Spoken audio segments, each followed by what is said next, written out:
São Paulo sobre o Fluminense no Maracanã, jogo difícil, né? Jogo bem complicado, foi daqueles triunfos marcantes de um time que luta para conquistar um título que não é seu há muito tempo.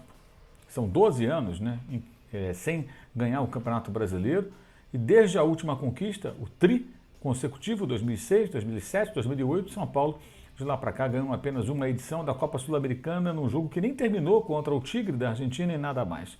É um período longo de um jejum pesado que machuca uma das maiores torcidas do futebol brasileiro. E o time do Fernando Diniz, depois de muitos erros, tropeços, decepções, se acertou. E essa vitória mostrou bem isso. Claro, o Fluminense não vive seu melhor momento no campeonato, perdeu o técnico Odair Hellmann, isso pesou bastante. O Fluminense não foi capaz de se reerguer desde então, aposta no interino de sempre, o Marcão. Eu acho, e venho falando isso desde o momento que o Odair Hellmann saiu, acho uma aposta errada. O Fluminense tinha que buscar um outro técnico, o Marcão não me parece o profissional capaz de levar o Fluminense ao sucesso, a Libertadores, que era o grande objetivo, e é ainda o grande objetivo tricolor no ano de 2020, nessa temporada que vai invadir 2021, e o Fluminense vem colecionando maus resultados. Não fez uma partida ruim, fez uma partida boa, chegou a empatar, criou situações, quando estava de novo perdendo por 2-1, teve outras oportunidades, o que só valoriza o feito do São Paulo. E isso acontece num dia muito emblemático, porque enquanto o São Paulo vencia o Fluminense, né, um pouquinho antes, o Flamengo empatava com o Fortaleza de forma melancólica, jogando no Ceará. O empate com o Fortaleza no Ceará é um resultado ruim? É um resultado catastrófico? Não chega a ser. Alguns times importantes desse brasileiro já foram lá e não conseguiram a vitória, caso do Atlético, caso do Internacional, por exemplo. Mas convenhamos, né? Depois de uma semana de treinos, precisando recuperar pontos após vários tropeços com o Domenech Torrent, também com o próprio Rogério Ceni, como pontos perdidos para o Atlético Goianiense em 2 jogos, o Flamengo fez 1 ponto apenas contra o Dragão, entre outras partidas nas quais o Flamengo poderia, deveria, pelo potencial do seu elenco, ter vencido e não venceu. Então esses jogos agora ficam mais pesados, o Flamengo fica obrigado a vencer para diminuir a diferença, e ela aumentou para 7 pontos.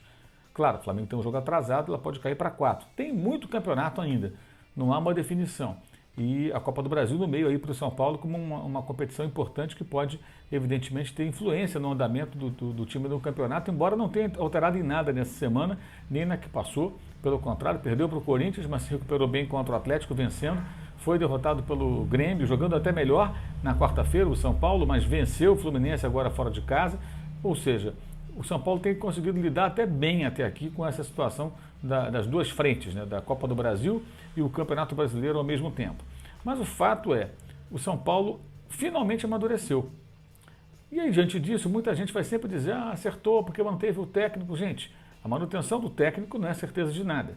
E aí surgem as viúvas do Domenech Torrent. Isso mesmo.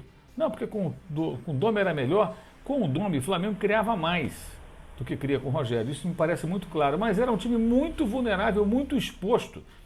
Bem, eu defendi várias vezes o técnico catalão no sentido de que ele deveria ter tempo mínimo para mostrar o seu trabalho, mas ele não mostrou, pelo contrário, foi extremamente decepcionante, né? Ainda mais com os relatos de que ele não dava nem treinamento para corrigir os erros.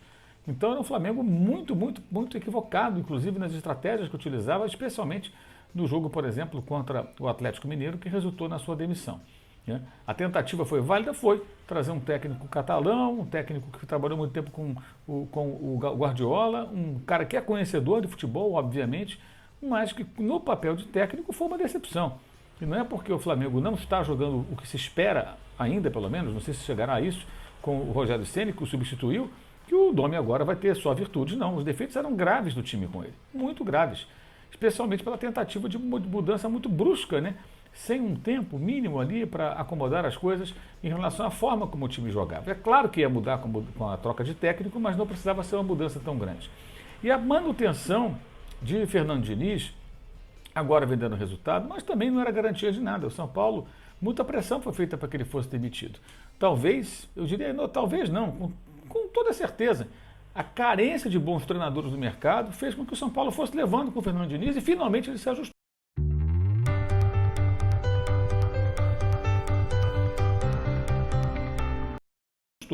Mas é mais de um ano de trabalho, né? O Rogério Ceni tem pouco tempo de trabalho, tem um elenco melhor, mas muitos pontos a corrigir. E é muito estranho, porque o time do Flamengo, que oscilou absurdamente do domingo passado contra o Bahia, quando lutou bravamente, jogou desde os 9 minutos de partida com um homem a menos e virou o jogo para 4-3 depois de tomar uma virada para 3-2, né? Ainda fez 1-0, 11 contra 11. Ampliou com um homem a menos, tomou a virada para 3-2 e no final virou para 4-3, mesmo jogando tanto tempo, o jogo quase todo com um homem a menos. Foi uma vitória épica, ofuscada pelo problema lá da acusação de racismo, aquela coisa toda, e aquilo meio que ofuscou, mas foi uma vitória histórica, uma vitória super importante. E aquilo de repente deixou de valer? Não. O time mostrou capacidade, fibra, poder de reação naquele jogo. Agora contra o Fortaleza foi o contrário. Mas você pode também observar que o São Paulo fez um caminho inverso, se você lembrar a atuação muito ruim contra o Corinthians, e aquela derrota por 1-0, né? Sendo superado pelo seu rival, e a vitória categórica sobre o Atlético de Jorge Sampaoli na semana seguinte, por 3-0. Né? Não foi nem na semana seguinte, foi dias depois. Né? Então o São Paulo também oscilou. Os times vão oscilar. O Flamengo deveria oscilar dessa maneira? Acho que não, pelo tempo de trabalho livre que tem o Rogério. Não tem longo tempo com a equipe, está há pouco tempo no comando do time, mas tem semanas inteiras, e aí é preciso mais. Os relatos que a gente recebe são de que os jogadores e o Rogério continuam se entendendo bem, que eles gostam dos treinamentos, que há dedicação do grupo no dia a dia, mas o que vimos contra a Fortaleza foi muito preocupante. Foi a pior partida do Flamengo. E aí a vitória do São Paulo evidentemente potencializa isso e as críticas. Mas acho que tem alguns pontos que devem ser ressaltados aí. Um deles, né? Se Fernando Diniz agora consegue sucesso, isso acontece depois de mais de um ano à frente do São Paulo.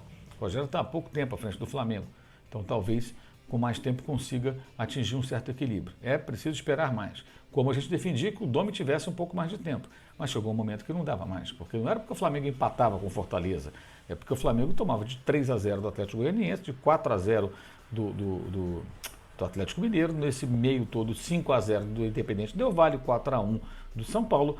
Foram várias derrotas acachapantes. O Flamengo era um time que era uma defesa, que era uma peneira.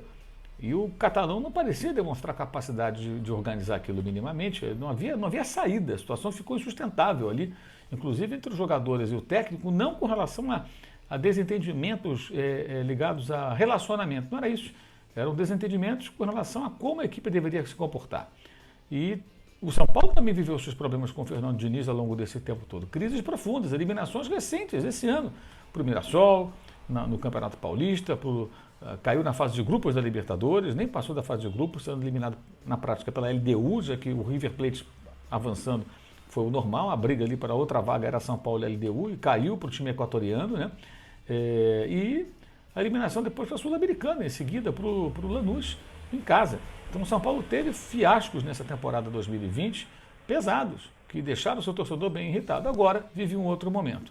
Então é preciso um pouco de calma para analisar isso tudo. Não há certeza absoluta de que um tempo de trabalho vai fazer com que um time consiga êxito. E o próprio São Paulo, se não for campeão de nenhum dos dois torneios, o próprio Fernando Diniz, que hoje está sendo elogiado, vai ser muito criticado.